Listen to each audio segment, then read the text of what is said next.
concrete walls. There's a place for us where we could go, where we could be alone. Between city lights, we don't have to hide. I wanna go, do you wanna follow? There's something in the air, I can't explain it, but it's there. Ain't nobody gonna find us in our secret love affair. I don't wanna have to hide no more, it shouldn't be unfair. I wanna go, and I wanna know, do you wanna follow? Baby, do you wanna follow? Come with me, do you wanna follow? Baby, can't you see that? I wanna go, and I wanna know, do you wanna follow? Baby, do you wanna follow? Come with me, do you wanna follow? Baby, can't you see that? I wanna go, and I wanna know, do you wanna follow? I can't understand why we can't hold hands, but they don't know what we have is real love. Aren't you sick and tired of having to hide? I know a place, do you wanna follow? There's something in the air, I can't explain it, but it's there. Ain't nobody gonna find us in our secret love affair. I don't wanna have to hide no more, it shouldn't be unfair. I wanna go, and I wanna know, do you wanna follow? Baby, do you wanna follow? Come with me, do you wanna follow? Baby, can't you see that? I wanna go, and I wanna know, do you wanna follow?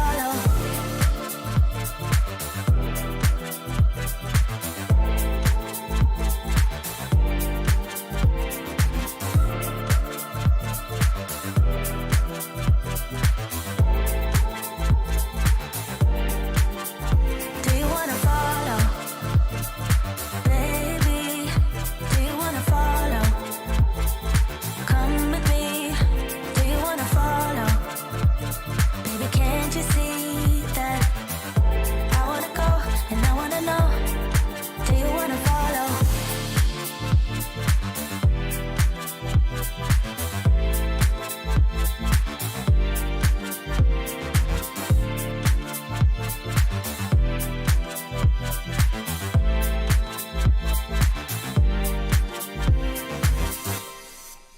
What's up, everybody? Welcome to the live stream. I'm so glad you're here with me, and I'm so glad to be here with you. Got a little bonus for the people who turn in early, huh? A little bonus for so they'll get to see what's going on under the desk. Am I right? Yeah. You can find more feet pics on my OnlyFans. I'm just kidding. I don't have an OnlyFans, or do I?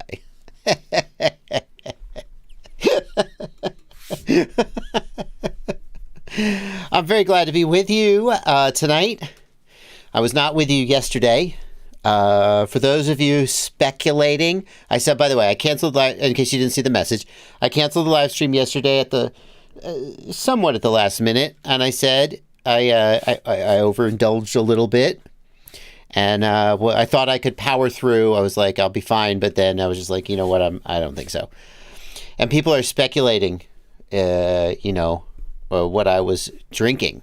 And I would like to point out that I said I overindulged. I didn't say I was drinking. The truth is that Bachgrinder sent me this bag of gummy bears. And I thought I was like, that's a weird thing for him to do. I mean, you get gummy bears anywhere. But, I was getting ready to go to bed. I got a little bit of a sweet tooth, a little craving. And they were really good. They killed the bag. And I slept really good. I had weird dreams. It was really strange. And then the next day I got up. I don't know. I felt like I'd been out all night. It's the weirdest thing. So, but I'm good now. I'm cool. No, I made up that story. Don't accuse Bachgrinder of dosing me. No, he wouldn't do that. He's too cool. All right. I made that story up because I thought you would think it was funny. But I can't. Hang on a second. We got a message popping up here, but I didn't mean to do that. I can't risk anyone actually thinking that Buck Grinder would do that. He is not that. He wouldn't do that. Okay. I have heard so many stories about the risks of gummies and edibles in general. I haven't, because Tennessee, that wouldn't be legal in Tennessee. But, all right. Welcome to the stream. I have a friend whose dog, they live in a state where it is decriminalized or legal or whatever it is. And he had some brownies that he got from the dispensary. And irresponsible pet owner. Okay, I know. That's not the direction the story's going to go. His dog got into them, and the dog slept a lot. It's like, don't let your dog get into your brownies. Oh, B-Man says, if you ever do eat a bunch of THC gummies, please stream that night. There's one thing. Here's the thing I've learned. And I this is all completely theoretical because I am a boring, straight edge person, clearly. I've learned that if you eat one gummy and you go, this ain't shit, don't eat the second one because it's about to sneak up on you. I only know that from watching TikToks. All right, welcome to the stream. That's what we're going to talk about this week. Drone Labs UK, what 15K drop on drone gear? That sounds interesting enough to get my attention, sir. Robin Visser, thank you for a €2.49 super chat. Robin, you're apologizing. I was just teasing you. You were making a joke. I was making a joke. You don't need to apologize. I appreciate the super chat, but I wanted to catch you in case you tuned out later in the stream. No hard feelings at all. It's all good, man. I appreciate the donation. We're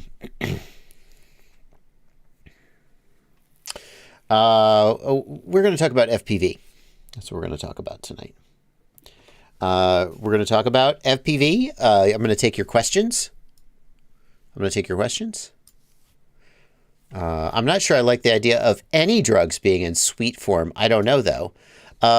Sugar is a drug. Look it up.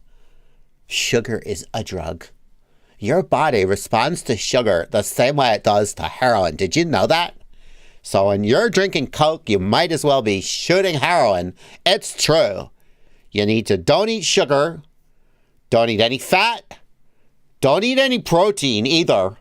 And definitely don't drink alcohol. Basically, eat fiber and nothing else. Just cellulose until you die. But you'll be healthy while you're dying. You keep that in mind.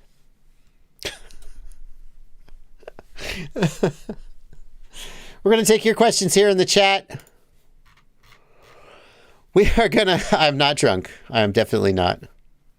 We're going to take your questions here in the Discord. Oh, hell yeah. How could I not take questions from the Discord? JB is now Lumpy Space Princess. Kevin Summer, that is I will forever respect anyone who quotes Adventure Time. Okay? I wasn't intentionally the voice that I was doing, but hell yeah. Of all the shows my son has watched that I was like, it's not for me. Adventure Time and Steven Universe, by God, those are shows that are well worth all of the respect that they get, in my opinion. Such great shows.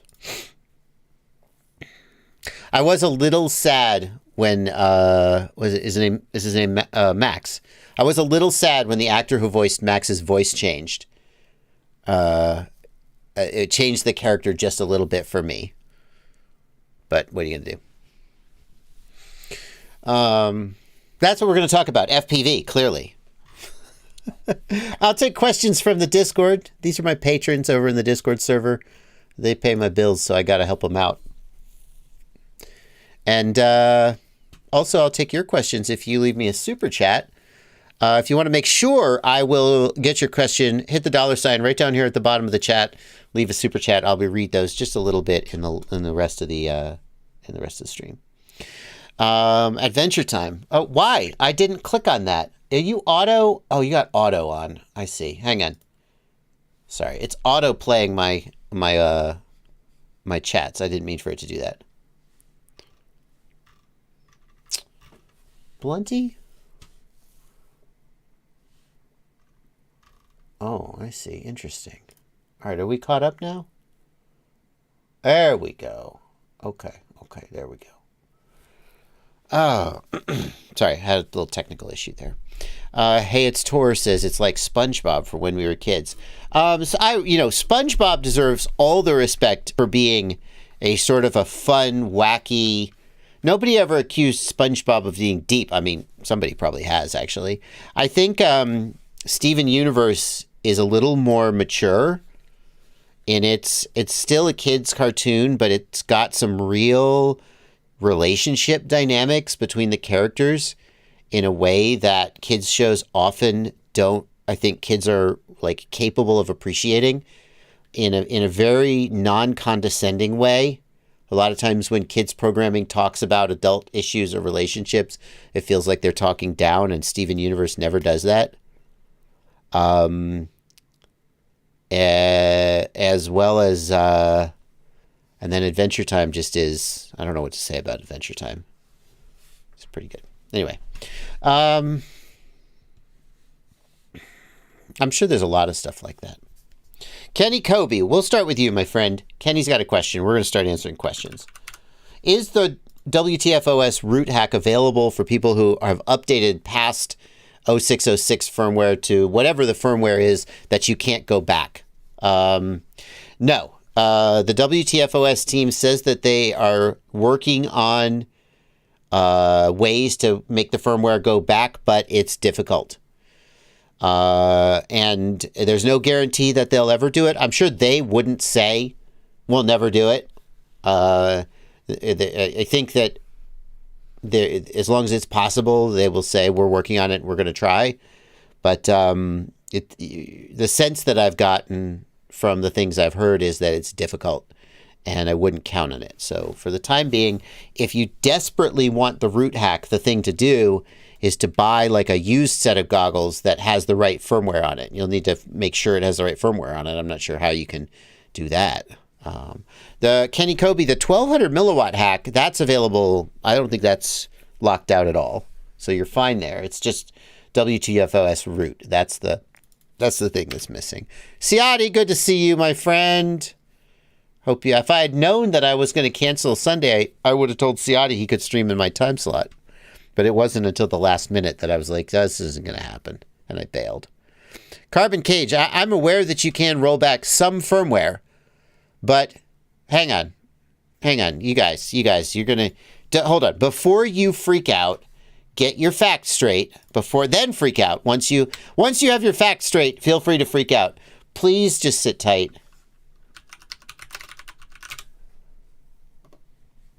Please just sit tight. Let's get the facts right. Okay?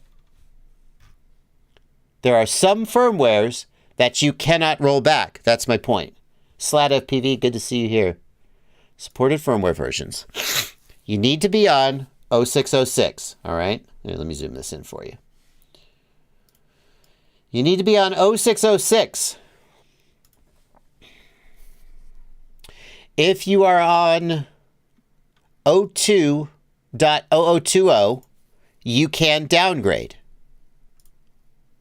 If you are on 0015 or 03 or newer, that's the Avada firmware, you cannot root, and there is no way to downgrade. You got it? So only 0015, only 0020 can be downgraded. The other ones, it locks it out. All right? Bear in mind also that if you root and then you upgrade, you root prior to flashing, the root is fine. It will stay. What about a new set of V2 goggles? That's a good question. I think it depends. I think... I'll ask this. Can anyone here confirm that they bought a set of V2 goggles that came with 0015 or 03000 on it? I think that the goggles that are shipping, that the goggles that you would buy today come with 0606 on it. However, 0015 and 0020 have been out for a long time. I wouldn't be surprised to learn that some goggles were coming from DJI with 0015 on them. Excuse me, got a little ragweed. Vias says, I bought a set on Amazon a month ago and the firmware was too new for rooting. Okay, so that is one report of someone buying a set recently and getting it with unrootable firmware. ZZX says, I purchased mine in June and I still had to upgrade to 0606. Synthetic says, I got a V2 with 0606. When did you purchase? Bear in mind that it's not just about the date. It's also about the distribution channel. Like if there's a store that bought 200 sets of goggles and they still have stock from 3 months ago, that's different than if you bought it from a store that replenished later or if you bought it from DJI directly. Synthetic bought them when they went on sale for $430, which was fairly recently. Tim Z says, I bought mine a few weeks ago. They came with older firmware and I had to upgrade. So it sounds like PCCBWO says, I bought the goggles on September 22nd from B&H and I have the right firmware I could root. So it sounds like most goggles that people are buying are coming with an older version of the firmware that is updatable to 0606 and can be rooted. But it looks like at least one person says they bought a set of goggles and they were not rootable.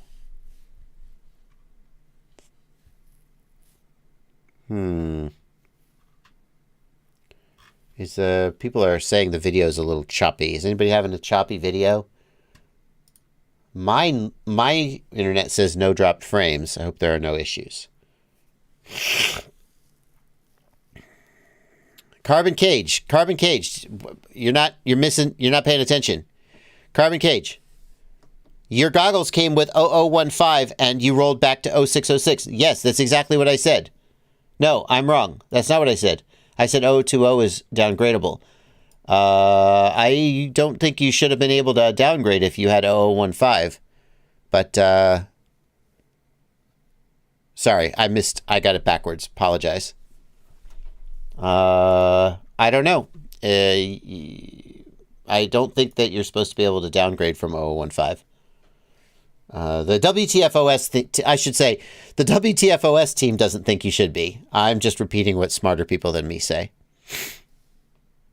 Okay.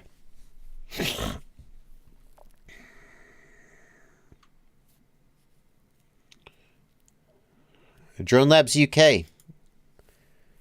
I'm not going to go dig through my email, but if you want to tell me about what is a 15K drop?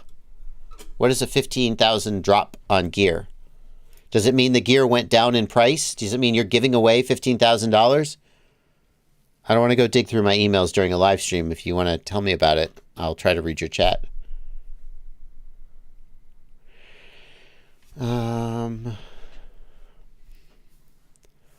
Our guy 762 says, my Teco 20x20 shorted out on the standoff like your last live stream. The company is denying there's an issue.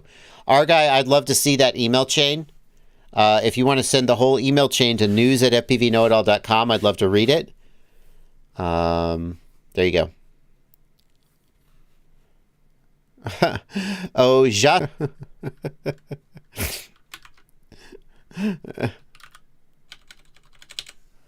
A 15K drop is when you crash an X class. I have no idea why we're losing frames. I have a fine connection. I have no idea what to do about this. I have no idea what to do about this. Everything on my end looks 100% copacetic. Looks 100% copacetic. Wait. I see no signs of problem. Stream health is excellent. And I can't believe that it's YouTube screwing up. So I just don't know. But more than one person seeing stutters. I don't know what to say. But I'm just going to keep going. It's not my internet. I'm really confident. If it was my internet, then right up here we would see dropped frames network. There would be some. There isn't. There's none. My bit rate's solid. No dropped frames. At that point, I am and under here in Stream Health, it says excellent. There have been no cases where it said we're missing frames from you. So if anything had gone wrong on my end or with my internet, one of those two things would be wrong. At that point, I don't know what to say. I'm just going to keep going. Let's read Super Chats. We've gotten some Super Chats. We're 20 minutes into the stream. That's usually when I like to start. Are you joking?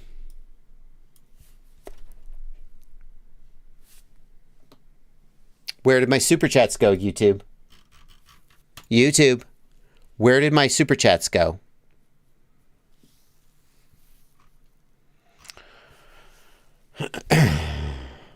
Okay. Well, I'm not going to let people who Super Chatted me just go out in the cold. So hang on. There's another place where I can see the Super Chats. Give me 1 second. Okay. Super Chats and stickers. Let's read them. Quad City Bay Area, thank you for a $5 Super Chat. My flight controller has a dead 10-volt BEC. Is that possible? Yeah, obviously. Anything can die. Right? Is that possible? Yes. I'm not sure. Quad City Bay Area, I feel a little bit like I'm misunderstanding the question because, like, obviously anything can be damaged and fail. So, is there more depth to your question that I'm missing? If you don't have 10 volts on the 10-volt pad and the flight controller otherwise has power, the 10-volt BEC must be dead. Sucks. It sucks. I'm still a little lost on rooting. What is it? Squirrely, thank you for a $2 Super Chat. Squirrely, rooting the goggles lets you install mods and plugins on the goggles to expand or change their functionality in ways that DJI didn't tell you. For example, there is a plugin that lets you get the full Betaflight OSD in the DJI goggles. That's the main reason people root. Not just the DJI OSD that just shows you specific elements, but the entire Betaflight OSD, including the in-goggle menus, everything. Okay? Without rooting the goggles, only DJI can install and modify the firmware on the goggles. With rooting the goggles, anyone can. Well, anyone with the sufficient technical skills. So rooting lets you do that. There are other things that you can do, but that's just an example of one of them. Timbo Slice, thank you for a $5 Super Chat. What about the Force update for the new RunCam Wasp camera? I'm sorry, what? Does the RunCam Wasp require a new up? Oh, that makes sense. You gotta have a firmware update to support a new camera, don't you? What firmware version is that? Does anybody know? Does It's Blunty know?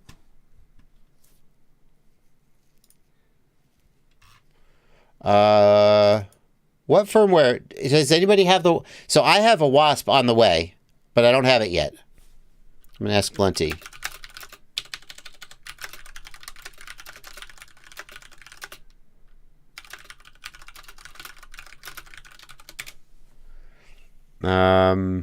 It's 608. Was that rootable? Oh, it's 608 on the V1 goggles in the Air unit. So if that was the case, then presumably you could flash back to 606, root, and then go forward. Remember, once you're rooted, it's safe to go forward. No update for the V2, only for the V1. Interesting. Well, I'll have to look into that once I get mine. Mine is in the mail. Do you need an OSD chip on your flight controller to have full OSD? Oh, there's my Super Chats. They all came back. Isn't that cute? You do not. Not with DJI. The OSD chip is only for analog video. Glorious Quad says the RunCam Wasp is 4.3 only. This also confuses me. And It confuses me because, and like I said, mine is in the mail. When I get it, I'll just know, but I don't have one yet.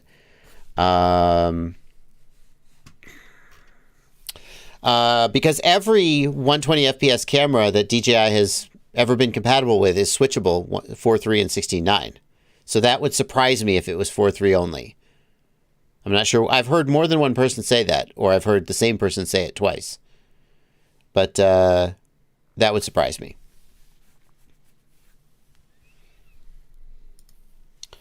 Kenny Kobe, thank you for a $2 super chat. Rain, I don't see any question, Kenny, so I assume you were just donating. Rain Motorsports, thanks for a $5 super chat. Thanks for all the help. Flew my first build yesterday waiting on the VTX antenna. How did you fly your first build without a VTX antenna?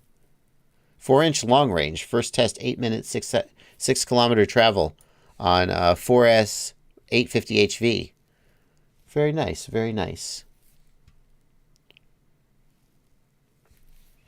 And Robin Visser. Oh, we got you, Robin. We got you. Okay, we're caught up on super chats. Shorty FPV, thank you for a $10 super chat. Shorty FPV says, thanks for your help. You were 100% correct. I don't know what I helped you with, but I always like to hear people say I was right. Always makes me happy. so awesome.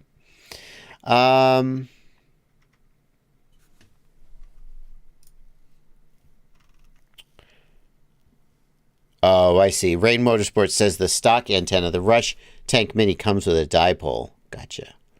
Mr. Thing, let's get your question in the Discord. Thank you for being a patron, Mr. Thing.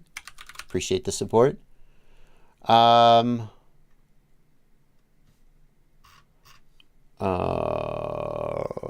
we get the right channel? Can we get the right channel? How about that? Here we go. Mr. Thing says, I just bought a JBF7 V2 flight controller to replace a broken iFlight flight controller. It was part of an iFlight stack. I want to make sure the pins line up, and they do, except for the last pin. The last pin of the flight controller is R5. The JBFC pin is R6. Are they okay to hook up?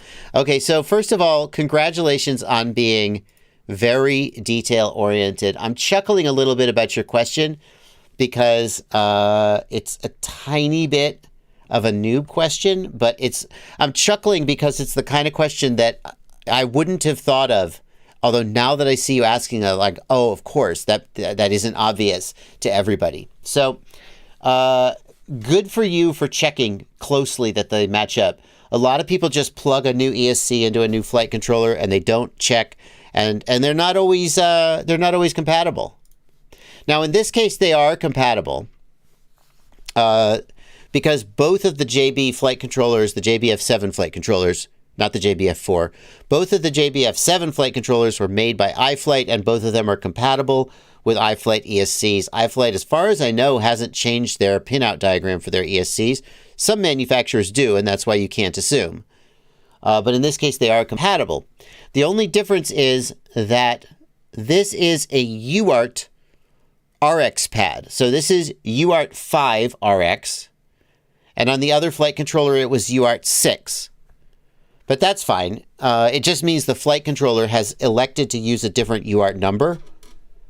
Rather than, it's not like you're putting VBAT somewhere where it doesn't need to be. You could use any UART as long as it's what's right for the flight controller. So on an ESC, or on a flight controller, R5 means put ESC telemetry here.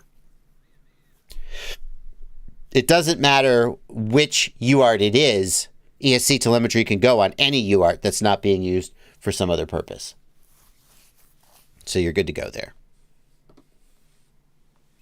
Tim Z says, do you have any opinion on these batteries? They're 6 grams lighter than my 1200 4S Speedy Pizzas. So I haven't used this specific battery. In general, GNB makes good batteries. However, be careful. The reason this one is lighter than a comparable 1500 milliamp hour battery is that it's a high volt than a 1200 milliamp hour pack. Well, you can't. It's not possible. There are some packs that are heavier and lighter. Like if you take a 1300 milliamp hour 4S, Some of them will come in closer to 200 or 205 grams. Some of them will come in closer to 180, 195 grams. Did I say 1200 milliamp hour? 1300 milliamp hour is what I meant to say. I can't remember if I said it wrong just because I'm off the cuff.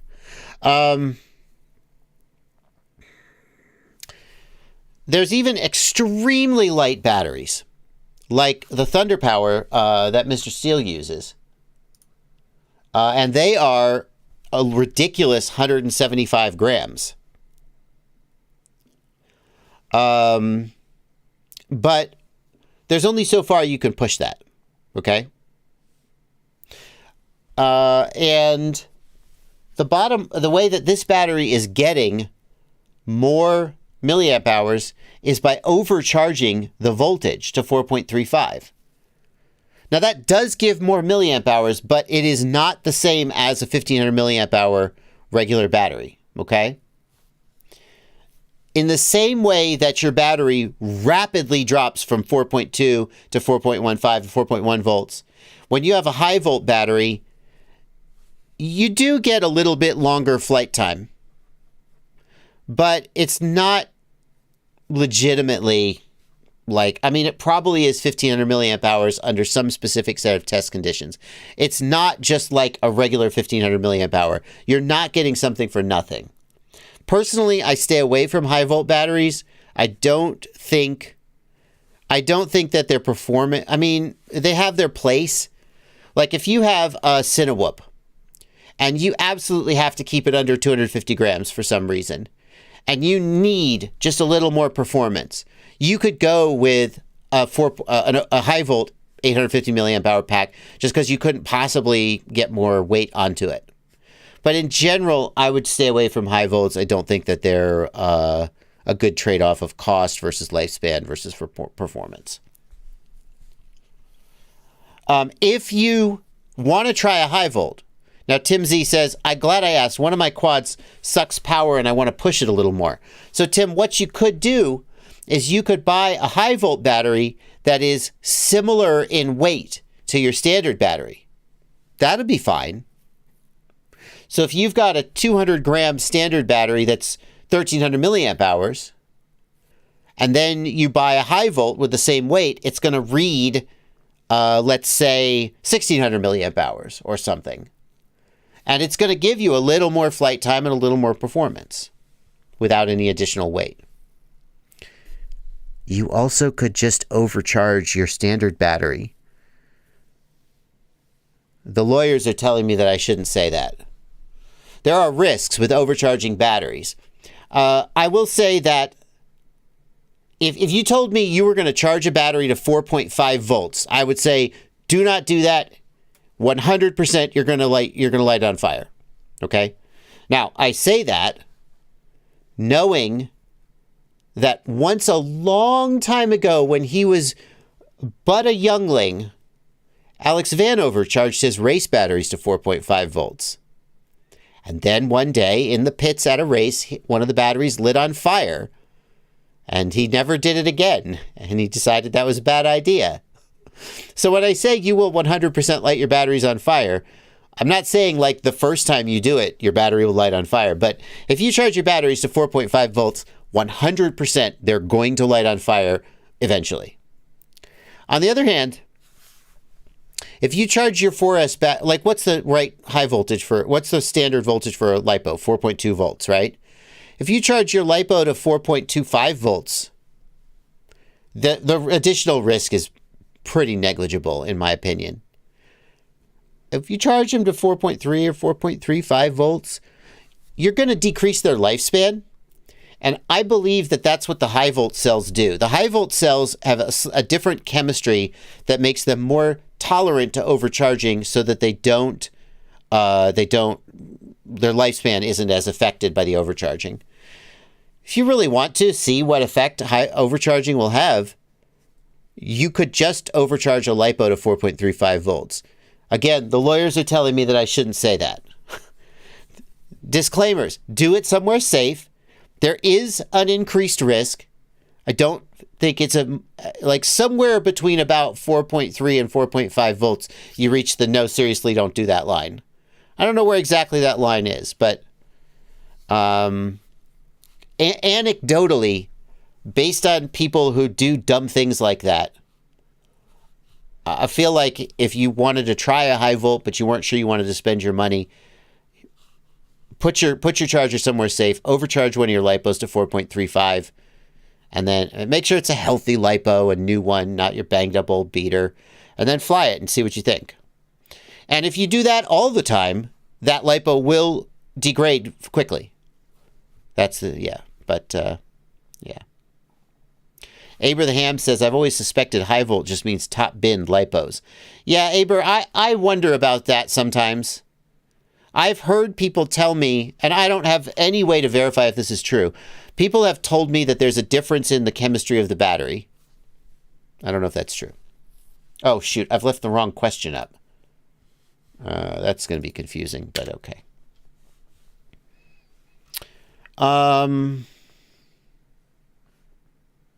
Okay.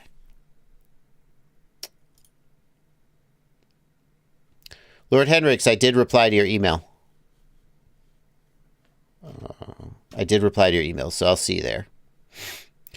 Ethan W., any suggestion on a tiny whoop that can carry an Insta360 Go 2? I would take the GEP-RC Synolog 2.5 or 3.0.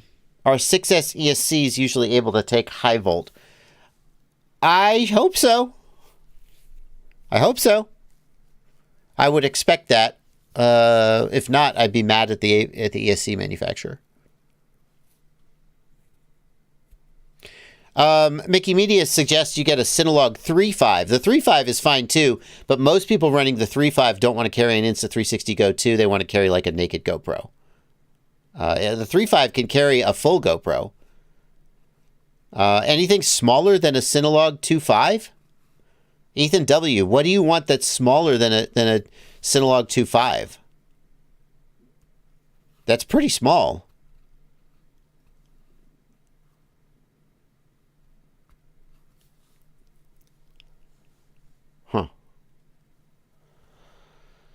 We got a couple more super chats I'm going to get. Could use a Dearling Justin. Dearling Justin says, I could use some help troubleshooting and configuring a couple quads. Is there a way to get a one-on-one? Yes. So, Justin, I do have a consulting rate. I usually use the consulting rate for business calls, and it's higher than most hobbyists would think is worth it. When people want a one-on-one, I usually direct them to Blunty. It's Blunty does one-on-one calls. I believe it's $50 an hour. That's a completely reasonable rate. You should totally hire him. Okay? It's just, yeah. He is as smarter than me almost all the time. For example, Blunty has just notified us that firmware 0608 was released for DJI DIY this morning. We don't know what it does to support the WASP or if it blocks root in interesting. I guess I won't be able to test that because my goggles are already rooted. I have to pay attention. So I would suggest that if you hear me say that my rate for a one-on-one call is usually for businesses and is higher than a hobbyist would think is reasonable, and you still go, I really want to get on the phone with Bardwell, you can email me. I do have a thing for that. I also have one-on-one calls as one of my patron rewards, although I'm not sure if all those slots are full. So you can email me about that, though, and we'll talk about it.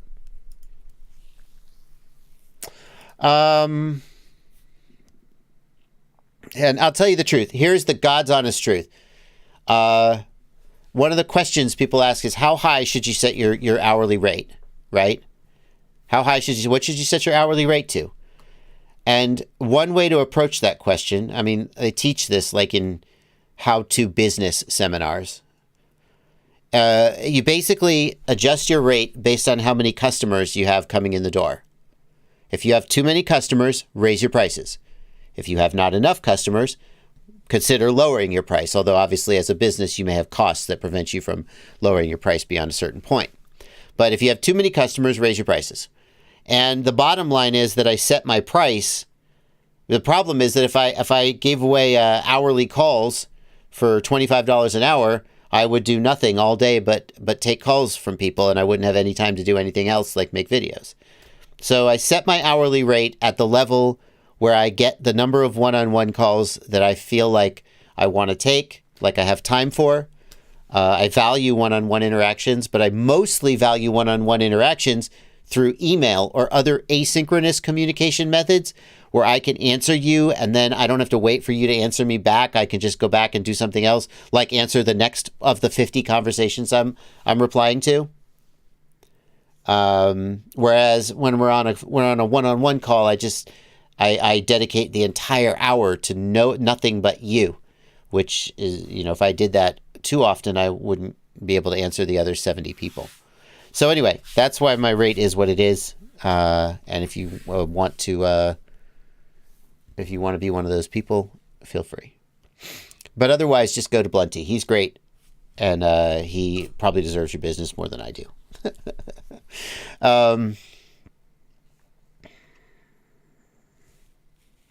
Continuing on. Quad City Bay Area. Thank you for a $5 super chat. Quad City Bay Area says, my Lux AIO was DOA on both 10-volt Beck. I'm afraid to use battery for walk snail. Yeah, I'm not a massive fan of the Lux AIO. The Luminaire Lux AIO. The Lux AIO, that's a different one. Oh, I'm sorry. That's a different flight controller than I'm familiar with. I was thinking of a different one. If this is the one you've got, I don't have an opinion of it. I will say that I have had bad luck in the past. Oh, this is an ESC. Is that an all-in-one? Oh, wow. That's an interesting looking all-in-one. That's fascinating. I've had bad luck in the past with the voltage regulators on some Lux flight controllers. The Lux F7 V1. I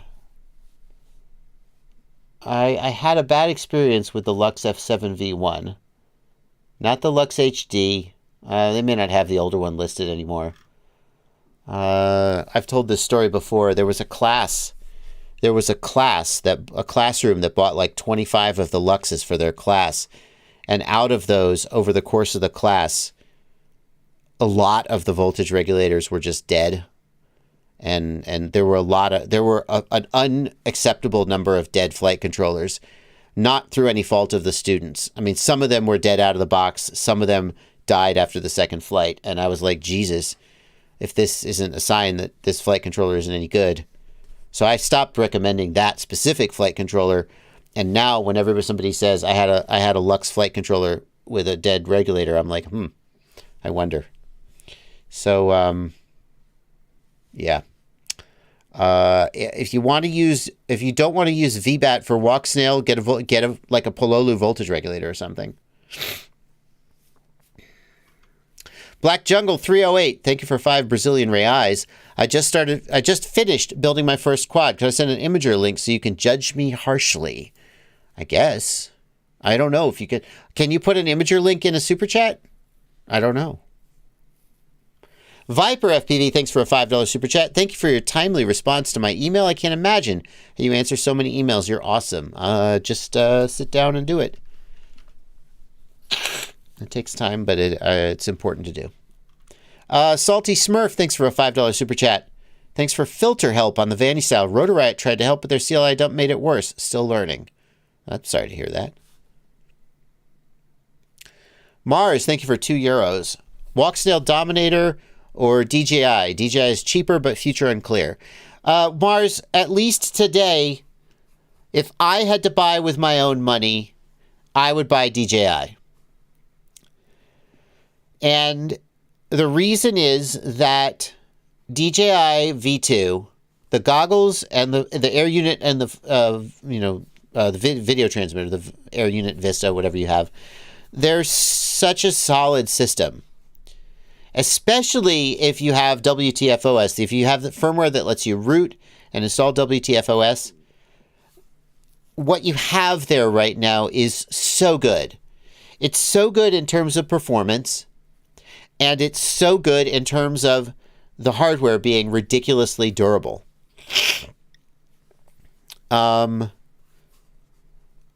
risk is that at some point in the future, DJI will stop making the stuff. Well, you buy the goggles today. Now you're good to go for the goggles. Okay? And you need a supply of video transmitters. And that's the question. Where will they come from? If DJI were to stop making video transmitters today, how long would it be before existing stock of video transmitters sold out? A few months, probably.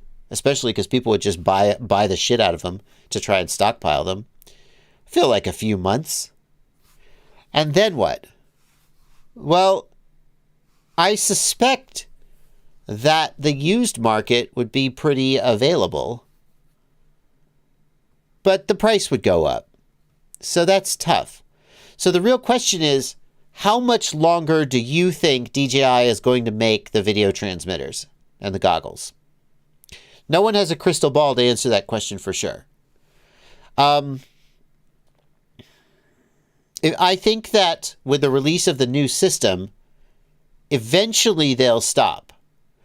Because DJI makes parts for old stuff, that's true, but DJI doesn't typically keep old generations in production once a new generation is out. Somebody said, what are you talking about? You can still get replacement mainboards for the Lightbridge transmitter. Yeah, you could get a replacement mainboard. Whatever this, can you still buy a Phantom 2? No. Can you still buy a Mavic 1? I don't know. Not from DJI, maybe a secondary market. So I think that DJI today is still a safe choice because I think that there's enough life in the video transmitters that if you bought it today, by the time you couldn't get those video transmitters anymore, you would feel like you got your money's worth. But that's just a gut check. There's no question that Walksnail, Dominator, or Fat Shark is more future-proof. They are a new product, and they want to be in business for a while. It might be 3 or 4 years before like a major product revision comes out, just based on how long things usually take. As far as a compatibility break, who knows? So Walksnail is more future-proof. A lot of people feel like Walksnail is more community-focused than DJI. I think I agree with that. Their communication with the community, their responsiveness to feature requests, although there are still killer features that haven't been released, like audience mode. They delivered a product that had many features that people asked for, like the full Betaflight OSD. They have iNav and KISS support for the full OSD. They've done a lot of things. They've clearly showed where their focus is.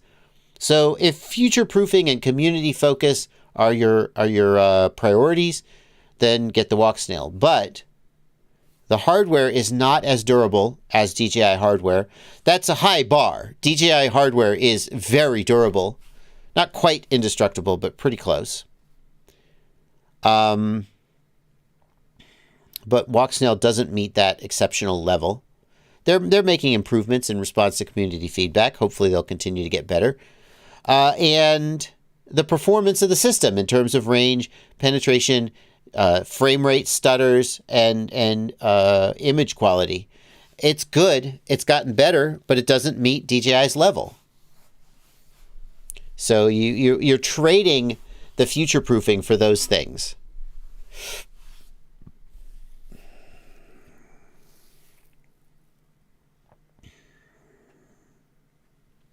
So, will you personally buy an HDZero goggle? Quad City Bay Area. That's a good question. I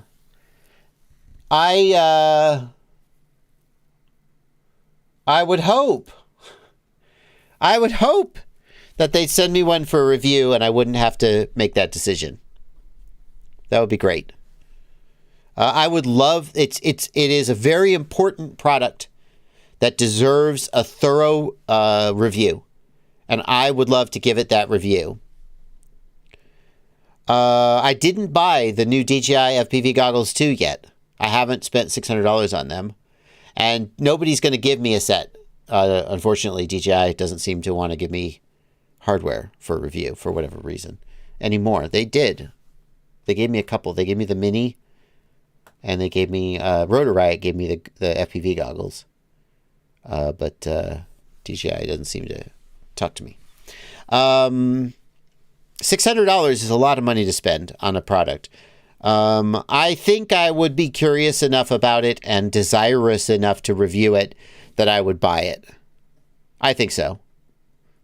It's no secret that I don't fly HDZero as my daily. I just want to, and here is where the people who love HDZero and dislike me will jump up and say, look, there he goes again, pissing on HDZero. No, I'm just trying to be open and honest about, if I flew it daily, then that would affect my opinion in a way that, but I mean, I just want to be honest so if you say, would I buy the HDZero goggles, like to use them as my daily driver? Well, I already have a set of an HDZero system and I don't fly it as my daily.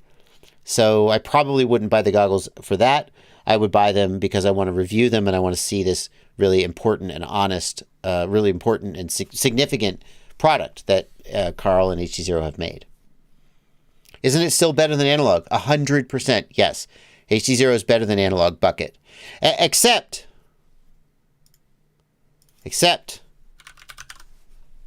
here's where HDZero is not better than analog.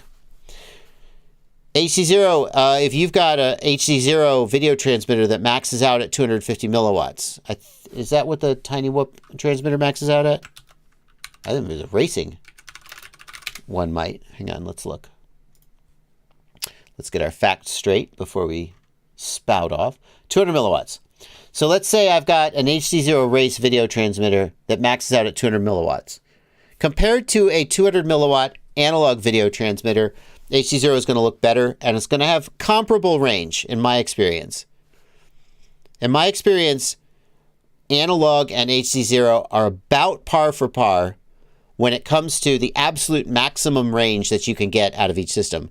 Milliwatt for milliwatt, they're roughly comparable. However, some people feel that the way that HDZero breaks up becomes disorienting sooner. The little sparkles and white pixels. Other people think that HDZero is more stable than analog and they prefer it. I wonder how much of that is people who are switching from analog, they try HDZero one time, and then they go, oh, I don't like this, and they go like, I'm turned off. You obviously have to give yourself some time to get used to something. There's no question that HDZero breakup is the parts of the image that you have are 100% solid, but the little sparkly pixels, sometimes people find them a little disorienting. But here's the thing. Here's where HDZero loses to analog. The HDZero video transmitter, the race video transmitter, maxes at 200 milliwatts. Well, I can get a TBS Unified Nano that goes to 400 or 450 milliwatts, and it's this freaking big. And the reason is that digital video takes a lot more power. I don't know what, but digital VTX get hotter. I can get a 20 millimeter video transmitter that goes to 800 milliwatts. And this is where people say, yeah, but you don't need that for racing. That's not the point. The point is that if I want an HDZero video transmitter of this rough size, shape, and weight, I got 200 milliwatts and that's it. If I want an analog video transmitter of roughly this size, shape, and weight, I can get 800 milliwatts. And if that's my constraint, I'll get a lot more range on analog than I will on HDZero. So HDZero is better in terms of image quality than analog. Even if you say milliwatt for milliwatt, HDZero is better in image quality. But as soon as analog has the ability to give you more milliwatts, well, the gap closes.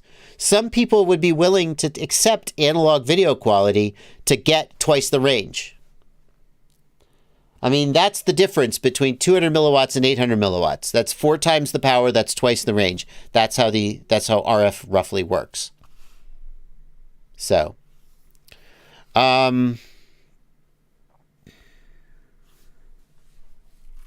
anyway. Is HDZero better than analog? Bardwell says sometimes. Sorry, as I'm doing this stream, I'm thinking about, oh, that would make a good live stream clip. That would make a good, and then I think of the title, and I brainstorm the title, as if Blunty can't come up with his own titles.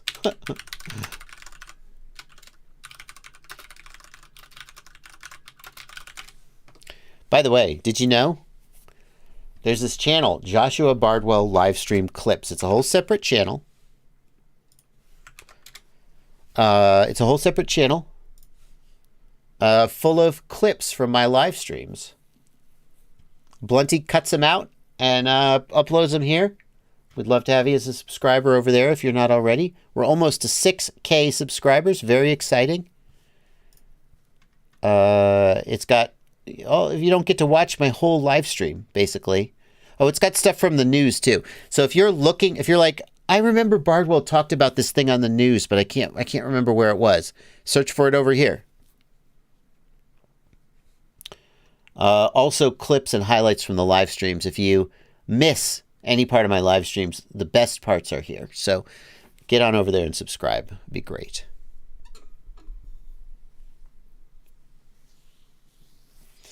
Oh,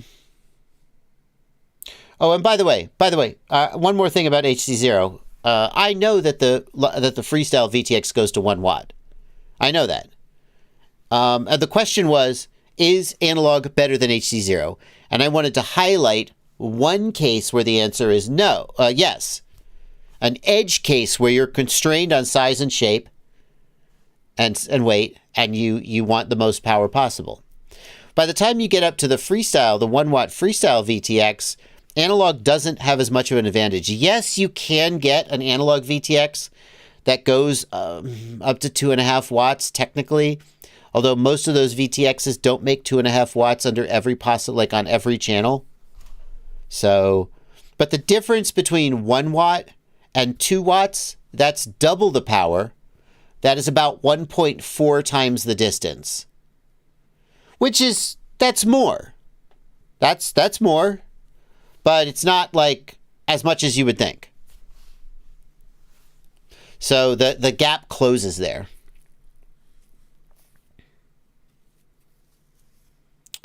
Alrighty.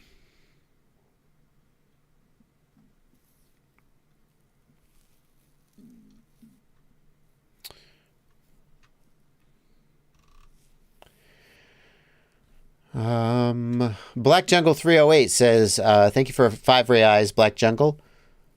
Can't put a direct link here, but it's an imager link. Oh, okay. Black Jungle wants me to roast his build.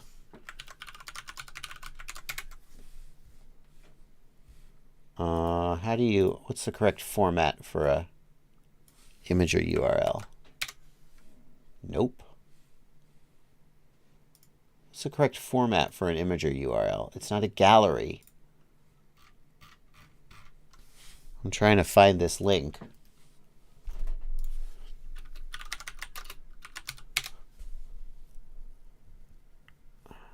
Oh, I see.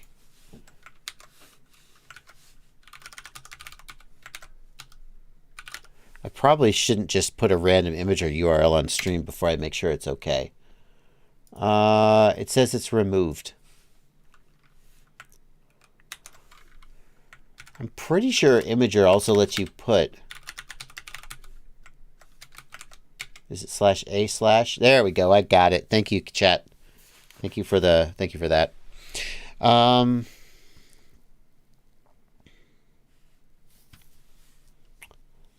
Oh, why would you do this to me?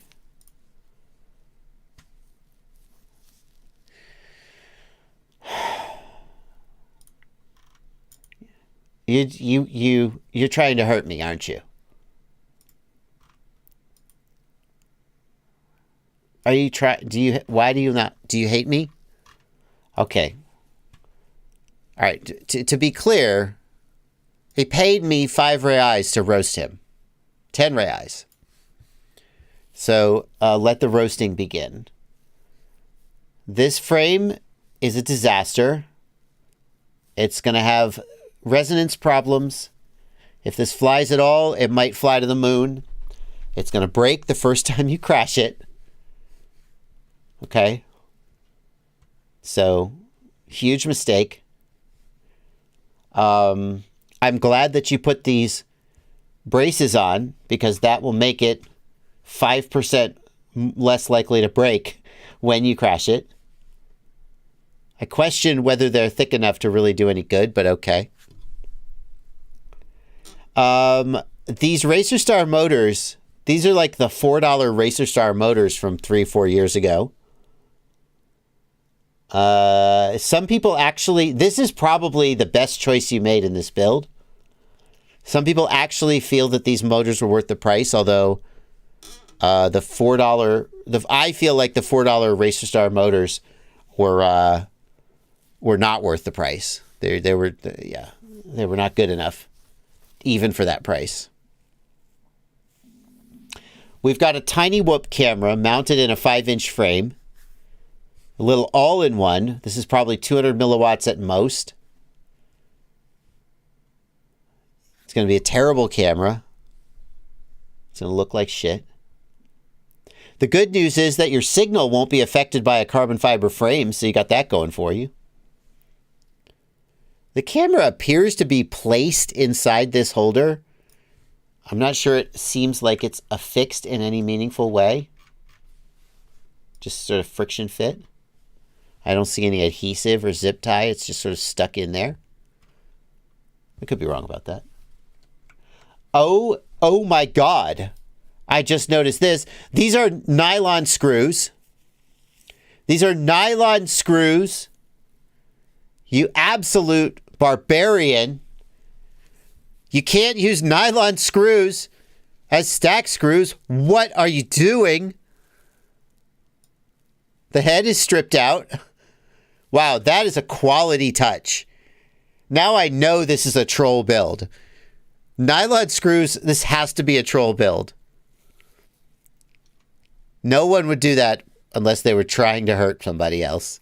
Who hurt you?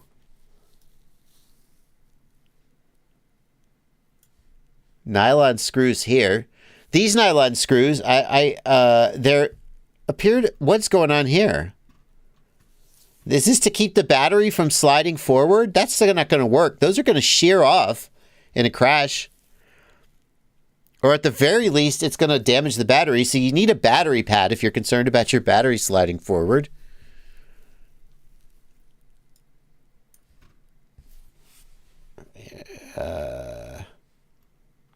Black Jungle is in tears right now. He didn't really mean for me to roast his build. I love that you're using a rubberized battery strap. Bonus points for that. Big fan of those. Rubberized battery strap with a battery pad. Mandatory. Love it. People send me battery straps like vendors, and I'm like, not rubberized, not interested.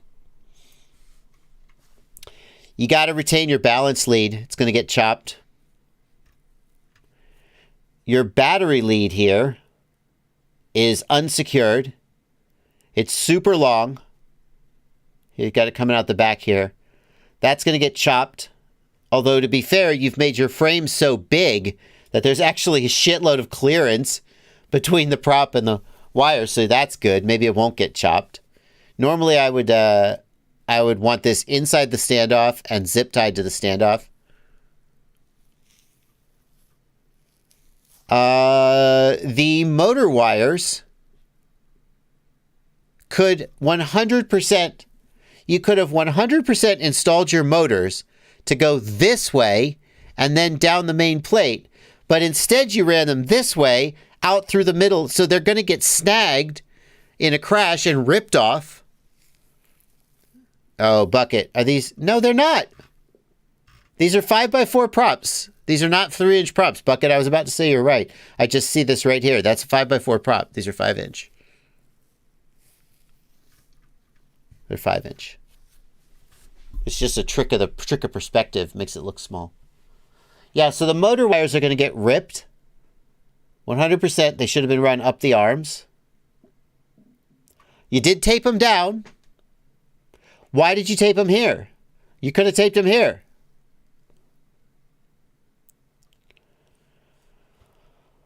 Oh. Let's keep going. Have I missed anything?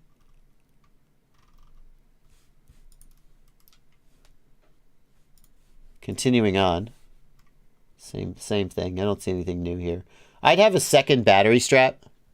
I mean, that's not mandatory, but I would have a second battery strap. 2 battery straps are more than twice as strong as one because they prevent the battery from, like, camming out. I got the plastic standoff nuts.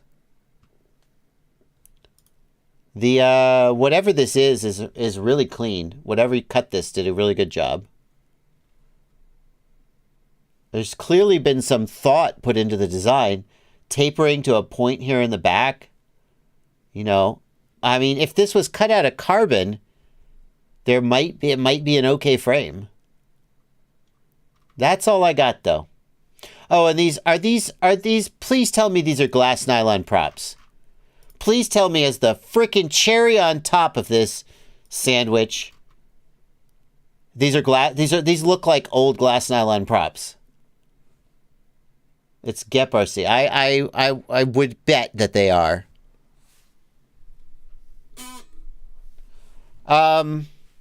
Black Jungle 308. I will buy this quadcopter from you, assuming that it flies, that it is in, like, if it's in this condition and it flies and I can make a video out of it where I show this roast and I go into a little more detail about these parts, because you've done such an exceptional job of doing everything wrong that I have to believe you did it on purpose as a joke or something.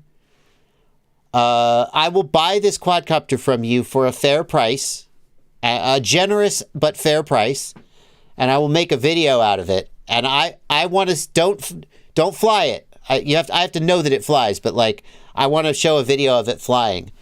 And if you're like, this is the quadcopter Bardwell's going to fly, and then you release video, then it's no good to me. You see what I'm getting at? If it flies, if it has video, and I can fly it and make a video out of it, I will buy this from you for a generous but fair price.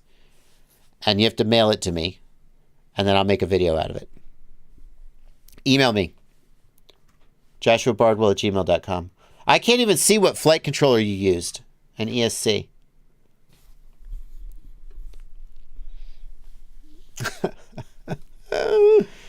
And then I will send it to Chris Rosser.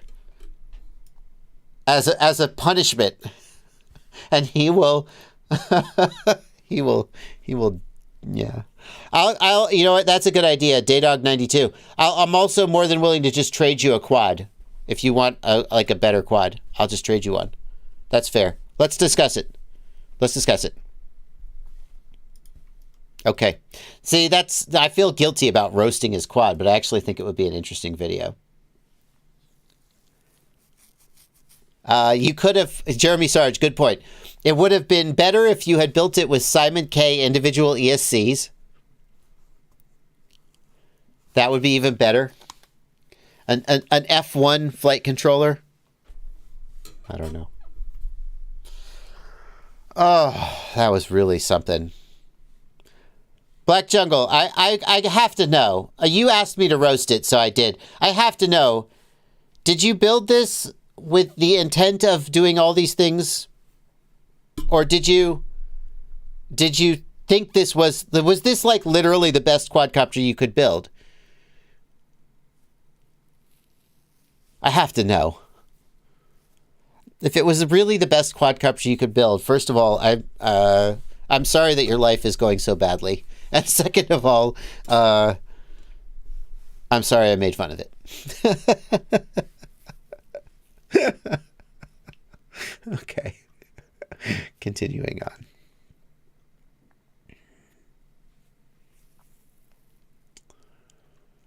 on. MKFPV asks, my DJI goggles V2 aren't displaying the correct headset voltage on a 4S LiPo, not the quad voltage, the headset battery voltage. How to fix it? MKFPV, what are you using to power them?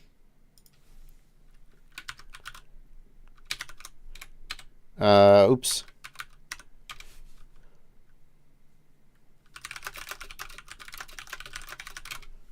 I'm pinging him in case he tuned out because I was taking too long to read his super chat. What are you using to power them? I wonder if you're using some kind of a... You say it's a 4S LiPo. That's it's just a straight LiPo, huh? Yeah. I can't think of what would cause that other than... I can't think of what would cause that. The headset battery voltage. Are you sure you're reading the right thing? I assume you are. The headset battery voltage isn't calibratable in any way that I know. So... Tantango FPV wants to know, are there any downsides to using MR30 connectors for your motors? They're slightly heavier, and if you have to solder them on yourself, then it's a pain in the ass to do all the extra solder joints. If you're buying ESCs and motors with MR30s, I don't think there's a real meaningful downside.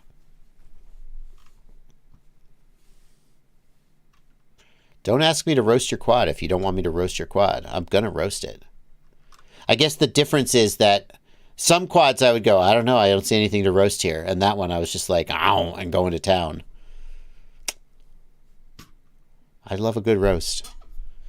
Mars, thank you for €5 super chat. Thanks for your videos. They really help me get into the hobby and don't get lost in the FPV world. I appreciate your effort. Greetings from Germany. Greetings, Mars. Greetings, Mars. It's very good to talk to you. I just got done watching Dark. By the way, Germans, does that bug you?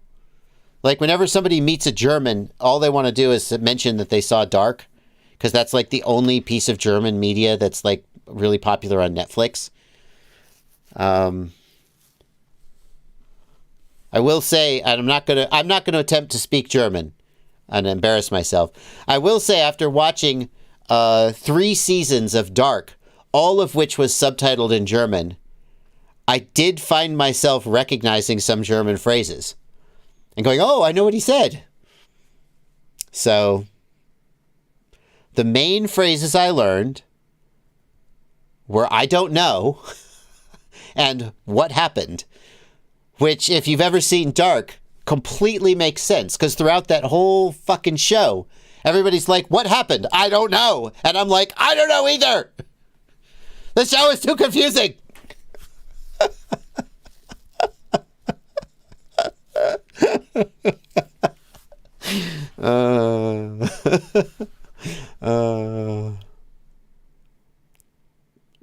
Okay. Thank you for the donation, Mars. I do think that if you're going to learn a foreign language, that seems like a good way to do it. Find a show that you like watching and watch it with subtitles and pay attention. I feel like you're going to pick some stuff up. Please try to speak German. I remember that they called the people who travel through time travelers, and the word was Reisen. And what was the other?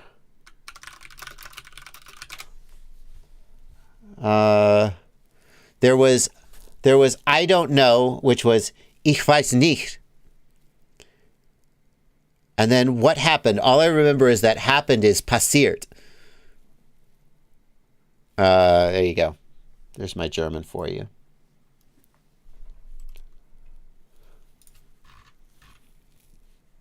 Oh, and shoot. No, I'm blanking on the other words.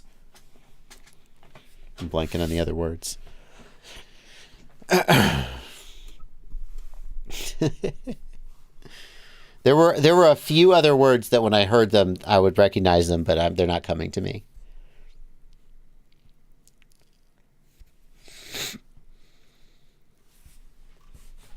Anyway, there we go.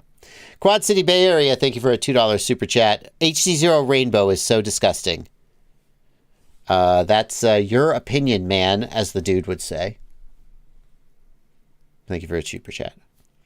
Black Jungle, the whole thing cost about $60 and the MDF frame worked. Slowly upgrading parts as they get here by mail.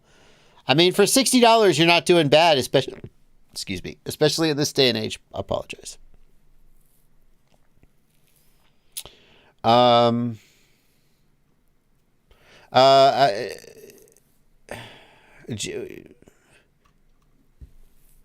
Let's see here. Alex.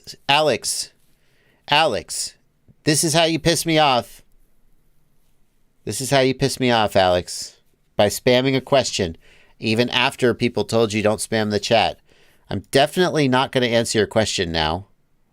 And I'm going to put you in timeout. You see, the problem is that spamming the chat makes me see your question, which is what you're hoping will happen. But then I get annoyed that you're spamming the chat and I don't answer your question, which is ultimately your goal. So there's a balance. Please don't spam the chat. What's the line between spamming the chat and... if you're posting the same question every 5 seconds, that's spamming the chat. If you're posting the same question every, 10 minutes, that's not spamming the chat. 1 minute? What do you think, chat?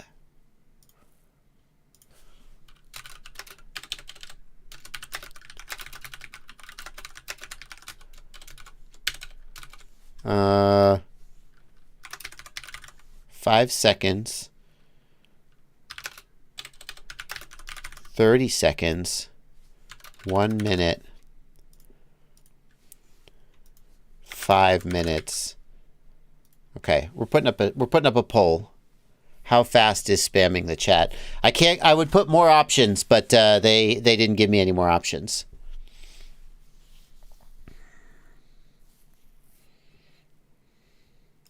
Okay. If people tell you to stop, then you're spamming. Yeah, exactly. Exactly. I feel like somewhere, for me personally, somewhere around 1 minute to 2 minutes, I'm like, yeah, anything less than a minute, 100% spamming. 2 minutes, maybe.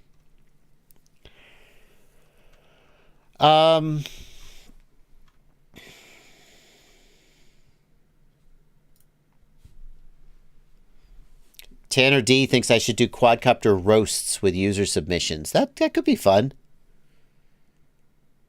Part of the problem is, I don't know if it would translate. Maybe. Quadcopter roasts. Should I do a roast my quadcopter bit? That's interesting. Vince Bodie says, I'm new to the FPV world and I am curious. I'm new to the FPV world and curious, does the DJI FPV drone have longer flight time than your typical 5-inch drone? Yeah, by a long shot.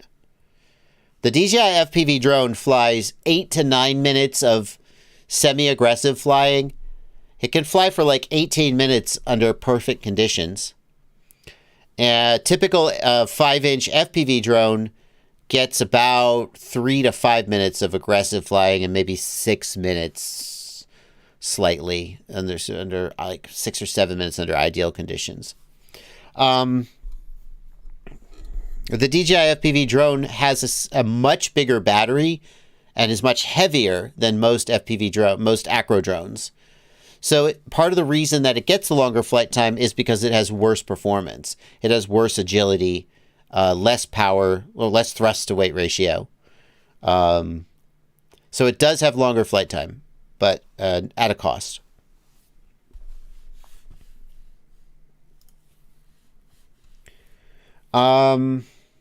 Blizzard FPV, thank you for an $8 donation for the Dollar Tree build video. Thank you. Creative Solutions Digital Marketing, thanks for 10 every week. It's Croatian kuna. I remember, I see the H in HRK and I think Hungarian florins, but it's not. It's Croatian kuna. It says you're a savage, bro. I do remember that it's not Hungarian florins, though, and then I have to look it up every time. Secondary, the durability of the DJI FPV drone is 100% questionable. It would not stand up to anything like a 5-inch abuse. I'm not saying that the DJI FPV drone will break every time you crash it, but it will break a lot of the time you crash it. Don't crash it, or get insurance on it.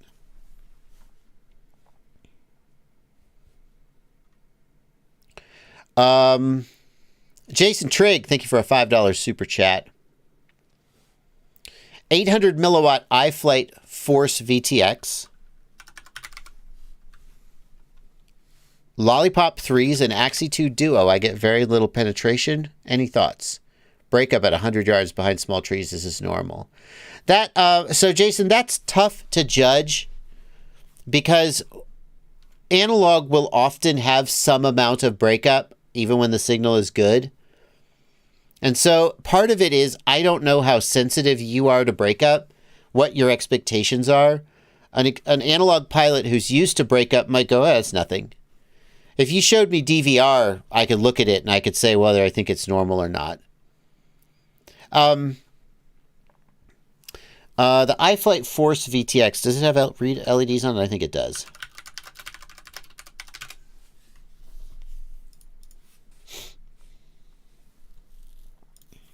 I'm pretty sure it has lights on it. Yeah. Frequency. Yeah. Okay. So what I would do is, the first thing I would do is I would look at the lights on the VTX and make sure that the power LED indicates that it's at full power. Like if you've messed up the VTX table in your flight controller, then you could have it set to 800 milliwatts, but it's not really at 800 milliwatts. So first thing, check the power and see that it's actually at 800 milliwatts. You got to look at the user manual, output level indicator. 4 flashes means 800 milliwatts. So that's the first thing I'd have you do.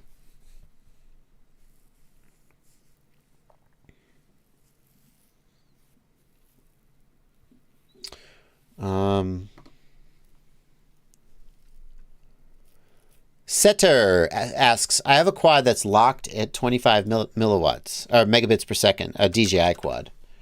I have a quad that's locked at 25 megabits per second in the goggles. Only see 3 channels in public.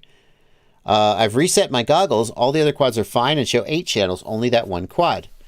So that tells me, since you see 8 channels on any other quad, that tells me that your goggles are set to FCC mode, or you wouldn't see that. If you've got a single quad that shows 3 channels in public, there's 2 things I would think. Number 1, check to see if it's in 25 or 50 megabit per second mode. I don't remember whether the 25, 50 megabit per second setting is remembered by the goggles or the air unit. There are a few, I think most of the settings are in the goggles, and every air unit you bind to takes those settings.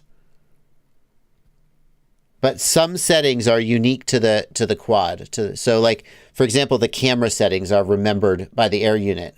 So if you have a camera that's flipped 180 degrees, that is true for that quad and that quad only. So check to see if you're in 50 megabit per second mode. If you are, that's why you have 3 channels, because 50 meg only has 3 channels. The other thing I can think of is that the FCC region hack, if that air unit was registered in Europe, it would only have 3 channels, or actually anywhere outside the USA, I think. Because there's FCC and then there's non-FCC as far as DJI is concerned, I think. You may need to do the FCC hack on the air unit. No, 'cause that's done on the air unit, not the goggles. And that would also lock you to 3 channels. So that's what I think. Jordan J asks, what's your recommendation for a cinematic freestyle frame? I would say that any dead cat style 5-inch frame is probably fine.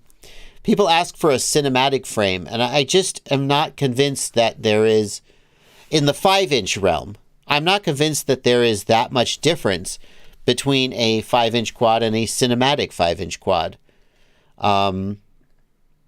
You'll see people selling like the Lumineer QAV-S Johnny FPV version.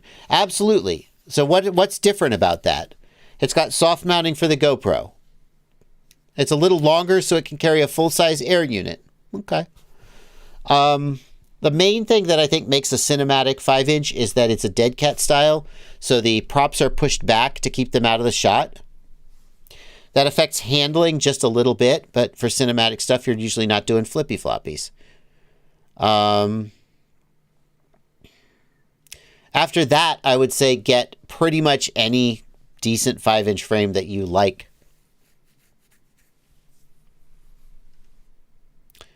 B-Man FPV points out that the FPV cycle glide is great because the arms can be flipped over to change between X or dead cat. That's clever. Creative Solutions Digital Marketing. Thank you for 10 more Croatian kuna. Wasn't aware that wasn't that a Karen impression in the beginning? Maybe it was. Black Jungle, thank you for 50 Ray Eyes. I'm down for a trade. It's a JGMCU 13 AIO flight controller, and it's just what I had on hand. The idea was to slowly upgrade it. That's V2 with an acrylic frame. It was MDF, and it flew. I got carbon sheets and screws coming in the mail. I agree that acrylic's an upgrade from MDF. Don't crash it, boy. Don't crash it. I'll tell you what.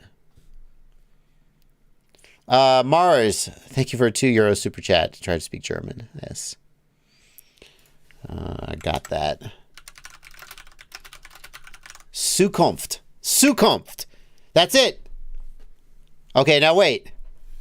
I knew there was one more word I remembered, but I couldn't get it in my head.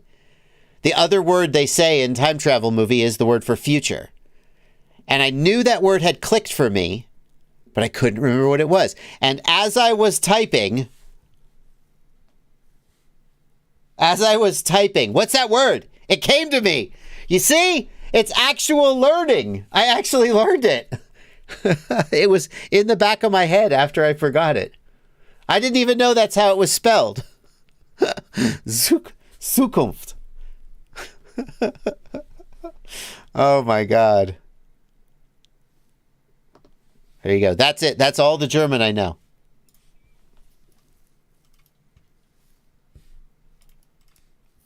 That's funny as shit.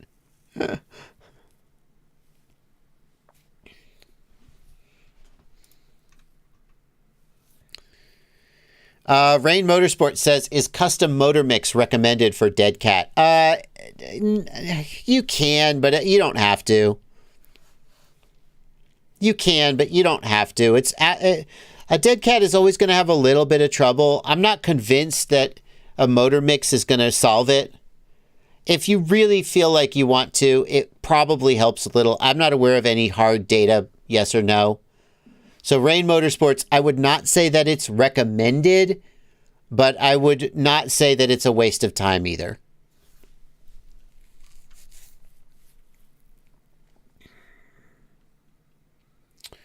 Quad City Bay Area, thank you for a $2 super chat. Is analog technology maxed out at 1500 TV lines? Quad City Bay Area, TV lines are kind of bullshit anyway. TV lines, what it actually is, I'm going to try and find an example. No.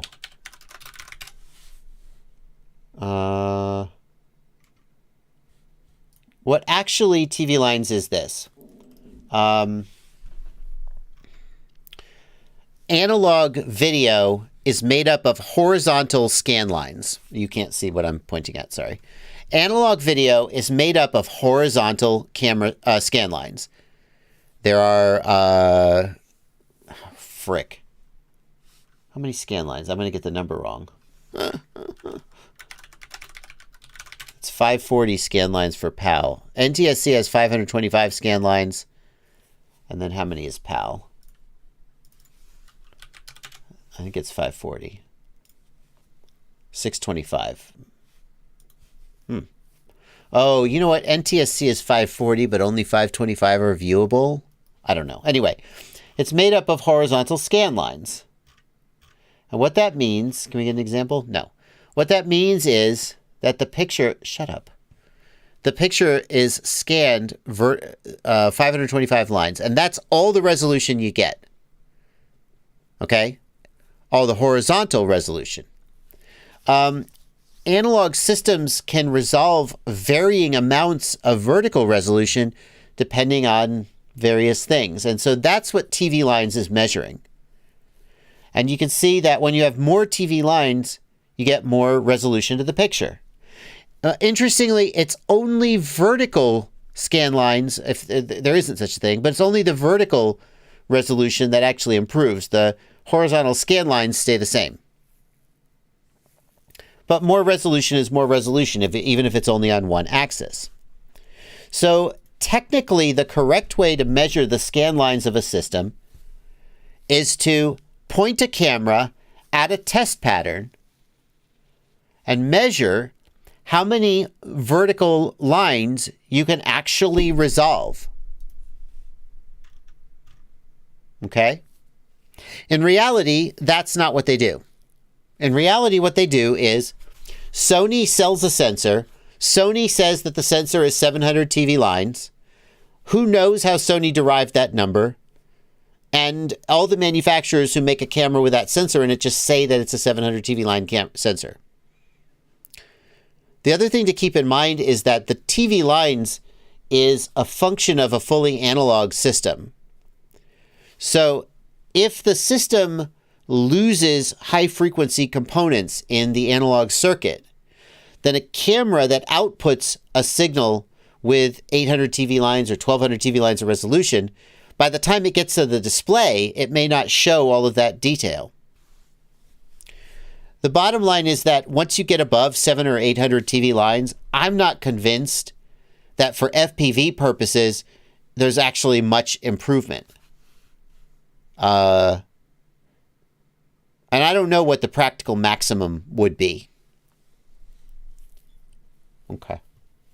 Is 1500 the max? Frankly, I think above about 700 or 800 and it's all BS anyway. But that's my take. Let's check on the results of the poll. How fast is spamming the chat? 1 minute say 35% of people say 1 minute is spamming. 29% of people say 5 minutes is spamming. 20% of people say 30 seconds is spamming. 14% of people say 5 seconds is spamming. I actually don't know how to interpret these results because I didn't say this much or slower or this much or faster. This poll is meaningless. Cool. Like 5 seconds is clearly spamming the chat. Most people agree that 1 minute is spamming the chat. Anyway. Thanks for answering the poll. The answer is meaningless.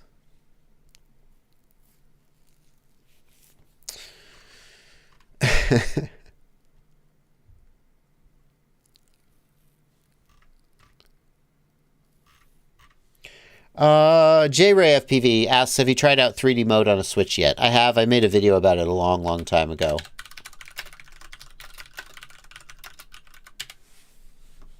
Here we go.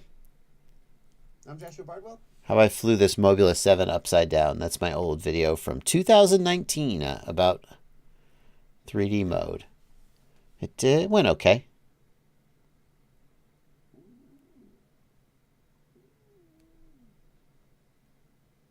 Here we go. I flew it outside. Bardwell flies 3D mode. Look at this old Betaflight OSD. Wow. Look at that font, baby. But let's be honest, I'm still going to crash.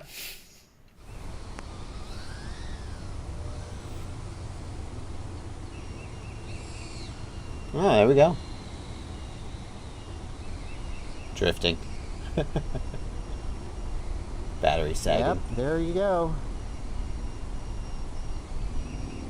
Why are there wheel tracks in my field? How about that?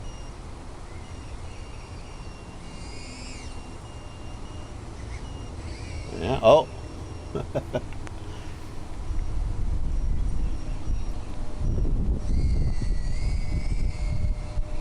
All right, the tree. And that's how every attempt at 3D ends.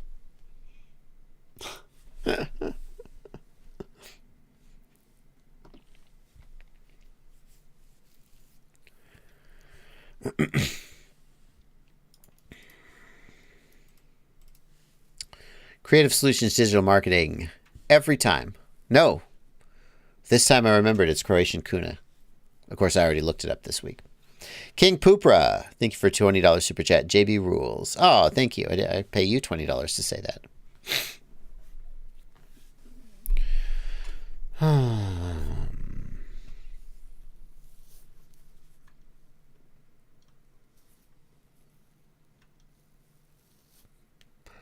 Cool Cat thought the question was, how long should the timeout be for spamming?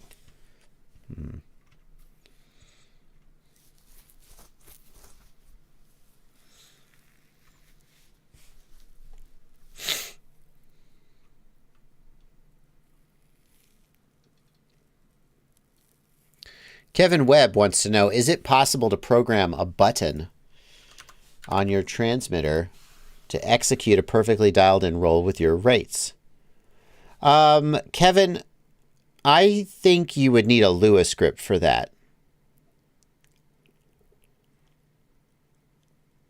I think if, like, you paid me, if you said, I'll give you $500 if you do it right now, I could make that happen with logical switches. I think it would be a pain in the ass.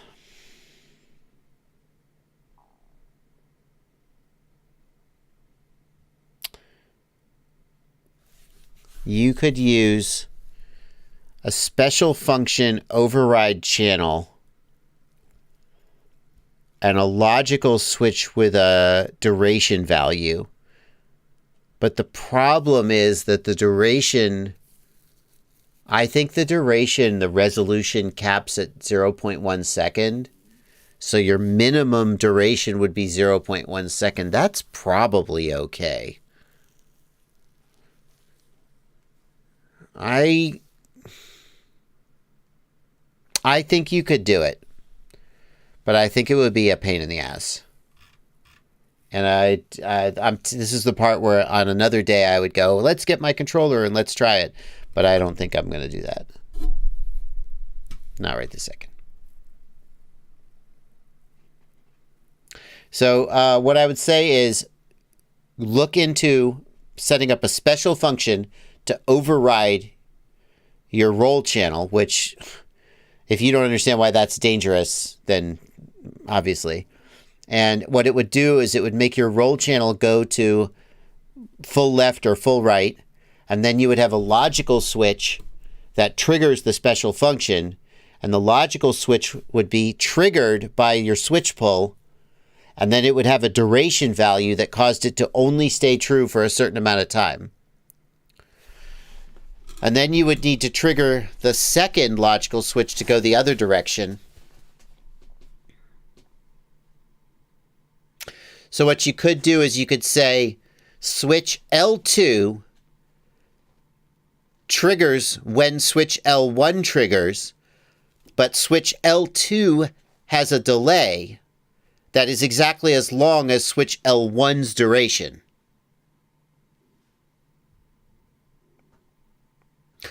Or, what happens if two global functions override the same channel? What if you had L1 and L2 both trigger in response to the switch pull? Two special functions become active. One of them makes the roll channel go full left and one makes the roll channel go full right. Well, obviously one of them has to win. But then when the first one shuts down, presumably the second one will take over. So what if you had two special functions to override the roll channel, one that goes to the left, one that goes to the right? They're both triggered by a logical switch.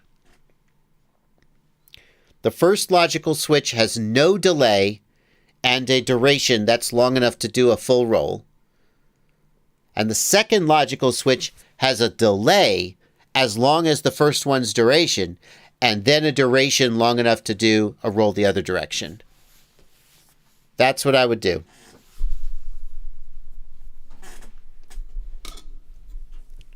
See if that works.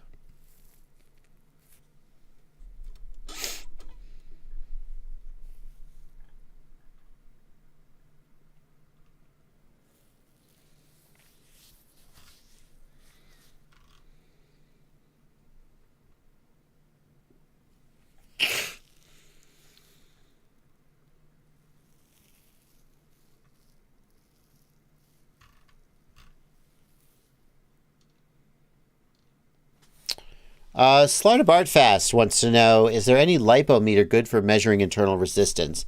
I don't think my charger is very accurate. Slaughter Bardfast, the gold standard for measuring internal resistance used to be the Wayne Giles IR meter. I don't think it's made anymore. Ooh, it's back in production in 2017. That's going to be a no. Yeah, I don't think you can buy it anymore.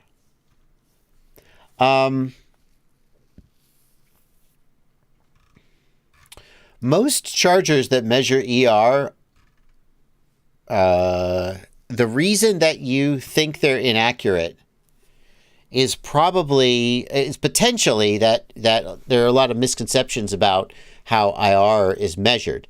So, for example, internal resistance is affected by the battery's temperature. So you always got to measure the batteries when they're at room temperature. Mine are at about 19 degrees Celsius because that's the temperature my basement is at. Whatever temperature you use, it should be close to room temperature. Your numbers don't mean anything compared to anybody else's. And it should be the same temperature every time, or your numbers don't mean anything compared to your own. The other thing is that the battery's state of charge matters. So when a battery is fully discharged, it will have much higher internal resistance. And as the battery fills up, its internal resistance will go down. So the standard is to measure the battery's internal resistance at full charge. If you put your batteries on the charger and you start charging, and 5 minutes later you come back and look at the internal resistance, that number doesn't mean anything. You have to measure the internal resistance at the very end of the charge cycle. Aber the Ham is there any way to use gyro telemetry data in the special function? Aber, telemetry does carries the accelerometer. I think it also carries the gyro, but not 100% sure. The problem is that telemetry data is so delayed that it wouldn't be much good for flight purposes. There's a fractions of a second of delay, but it would probably be enough to screw things up.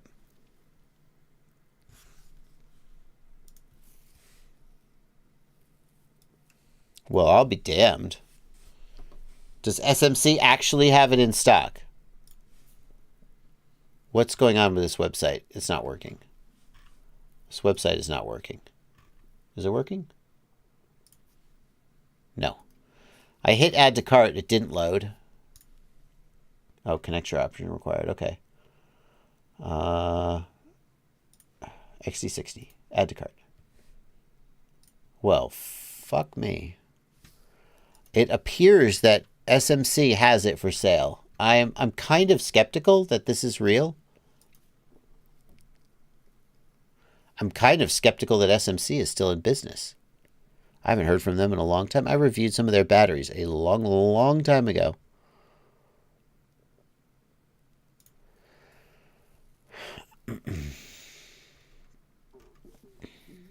It appears that they're still in business. Wow. I wonder if they're mostly doing ground vehicle packs. Fascinating. These look like ground vehicle packs to me. Or maybe airplane packs. They don't look like yeah, there's 6S LiPos start at 5,000 milliamp hours. That's not a flight. That's not a FPV pack.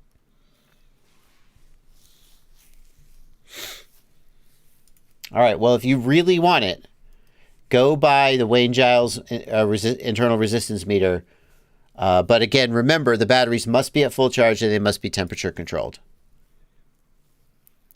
Slaughter Bardfast, if you got a new battery and it high internal resistance, I mean, I'm surprised you think that the battery is not. I mean, I think you're far more likely to get a flaky battery than you are to get a flaky charger. But, you know, that's just my take, I guess.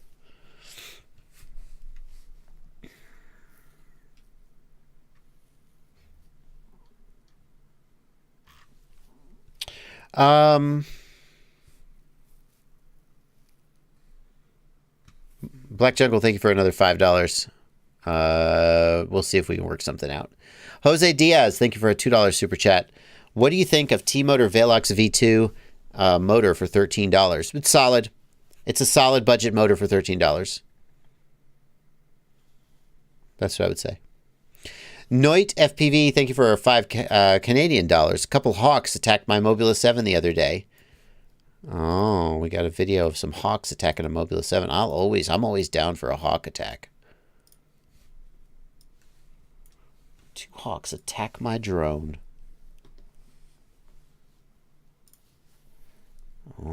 Flying around. We've got the Mob 7.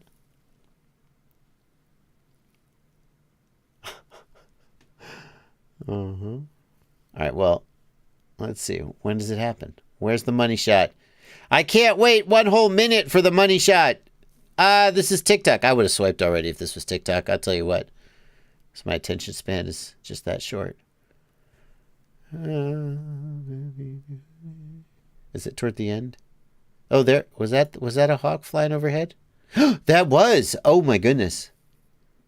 Oh, it's coming back for more. You're about to lose your quad, buddy. Oh, wow, that was a good one. You gotta freeze frame that nonsense. Did I go back too far? Here it comes. Nice. Oh, he's not fooling.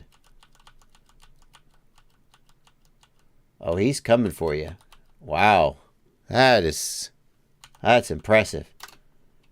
Ooh, I'm amazed you're still flying. I can get down out of the air.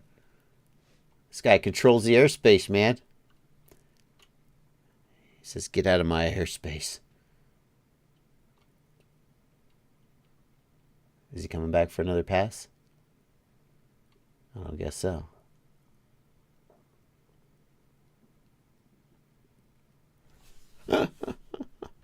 Cute, cute.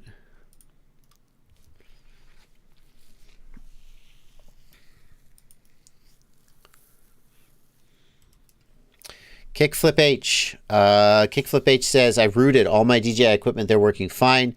My air unit Vista will bind to non-rooted goggles, but the quad refuses to arm. If I go back to my rooted goggles, it works perfectly. If I flip the arm switch, the quad does a fast 3 to 4 beep and 2 times slower. Okay, Kickflip. It's not... I doubt it's the goggles. There's a lot of evidence that rooted and non-rooted stuff is cross-compatible. What is the exact beep sequence? That's the question, Kickflip. It will do, is it 3 or 4 beeps and then 2 times slower? Because if it's 3 or 4, that's what matters. Get the exact beep sequence, please. The exact beep sequence will tell us why it refuses to arm.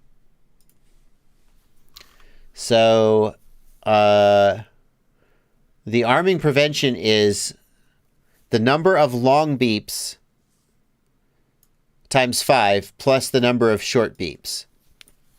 Okay? So we need the exact beep sequence, Kickflip, and we can figure out what this is.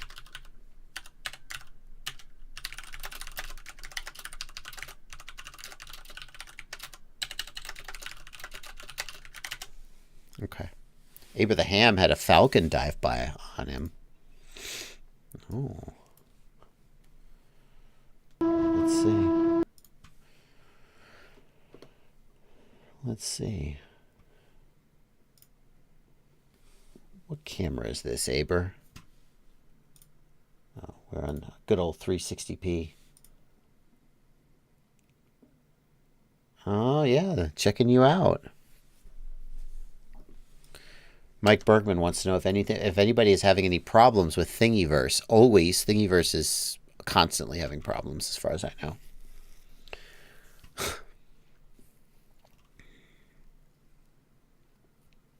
Jordan Guzman says Betaflight can only use 5 aux channels. That's not true. Betaflight can use up to 16 full channels. So 11 aux channels. Your receiver might only support 5 aux channels. Betaflight definitely. Yeah.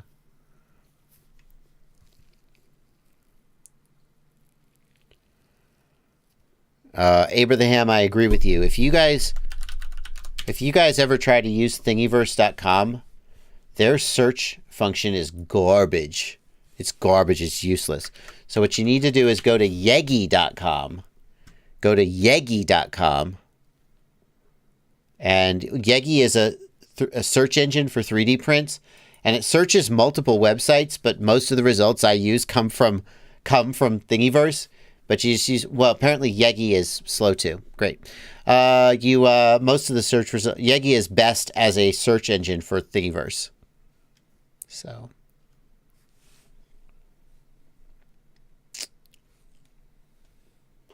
David Graff says, I just can't get myself around Express LRS. Couldn't I just change the firmware rather than a hardware upgrade? David, Express LRS only runs on certain hardware. If you're not already using a piece of Express LRS capable hardware, then you can't upgrade it. FreeSky R9 hardware can be upgraded to run Express LRS, and Immersion RC Ghost can be upgraded to run Express LRS. However, if you're not using any of those already, no, you can't upgrade.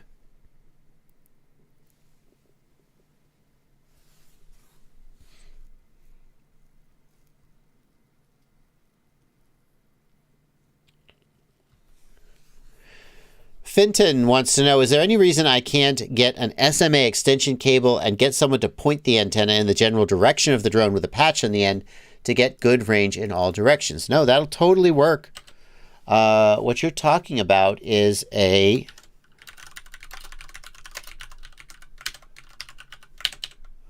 what you're talking about is an antenna tracker. They make these. This is a product that people make. An automatic antenna tracker that rotates the antenna to face the quad. Now, there's various ways of making this work. A lot of them rely on... Excuse me. Goodness. A lot of them rely on GPS telemetry from the plane, but not all of them. But this is just literally a product that people make. So... you could just have a person do it. Sure. Absolutely. Quad Prop FPV asks, is it legal to connect an EC3 to an XT60? No issues. I mean, I'm not sure what you mean by legal. There's no law about it.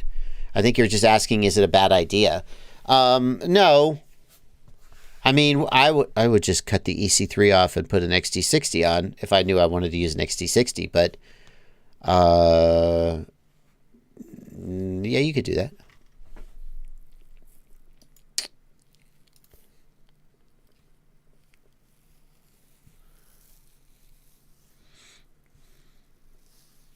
Would there be signal loss? Yeah, absolutely. Especially the cheap SMA extensions are just trash. Something like Abraham, how many dB was the loss? I think it was like 15 dB of loss. It was ridiculous. So you would need a high quality extension wire, or you would, if you think about it, if you were using a 13 dB antenna and the cable had 8 dB of loss, you're not getting a lot of, you're not getting a lot of dB. You're only getting 5 dB out of the antenna. So, is it worth it? I mean, people build ground stations, and that is a thing. Abraham says in his example, the coax cables he was using had like more than 10 dB of loss. So that's your problem. You would need a high quality cable, which you're not going to get on Amazon. I mean, one way to do it would be to have, if you're doing it with analog video, you would have the receiver mounted on the ground station. And then the antenna is directly mounted here, and the video wire goes back to your goggles. That's how they used to do it. So the receiver has the antenna directly mounted. Fitzflight says, what about a coaxial cable decides the loss? Well, there's two things. Heavier cables, thicker cables have less loss. That's the same as with electricity, any kind of electricity. So the low loss cables are physically larger, but that's not actually what matters the most. The real problem is that when the cable is very poorly made and very cheaply made, the impedance is wrong. And that means that it has loss and has all kinds of problems. So you get both of those problems. A really well-made coaxial pigtail might have relatively low loss. But if you just go to Amazon and you buy an SMA pigtail, they're just almost completely not worth it because of how much loss they have.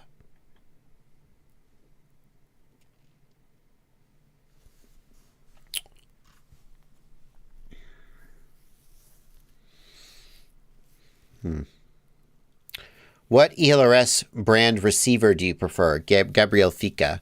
Gabriel, I buy the Happy models quite a lot. They're solid. I feel like the Radio Master ones are probably solid. The Axis Flying ones are probably solid. I don't know. Axis Flying wants to be a more premium brand.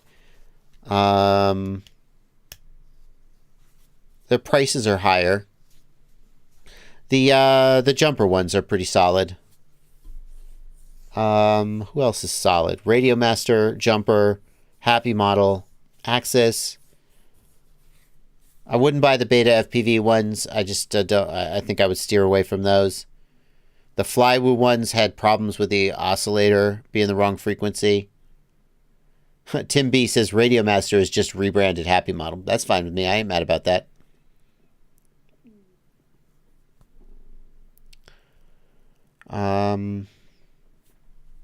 Yeah.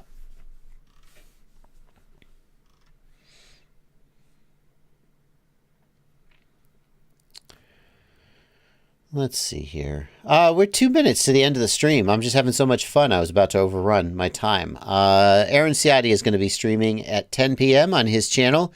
He'll post the link up here. And you can watch him stream if you are just having a good time streaming and doing whatever you're doing. I appreciate you guys coming out.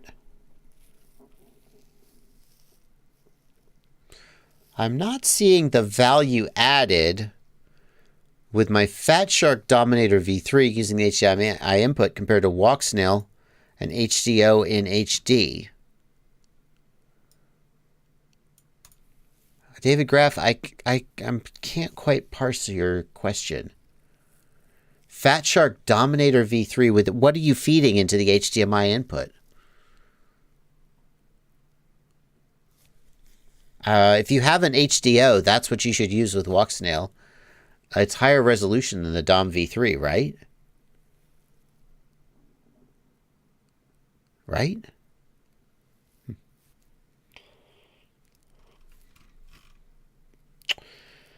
That is going to do it for tonight, folks.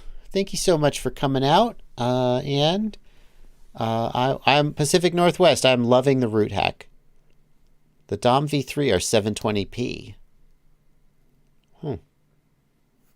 Well, the Walk Snail can do 1080 though, can it? So theoretically, you would have an advantage there.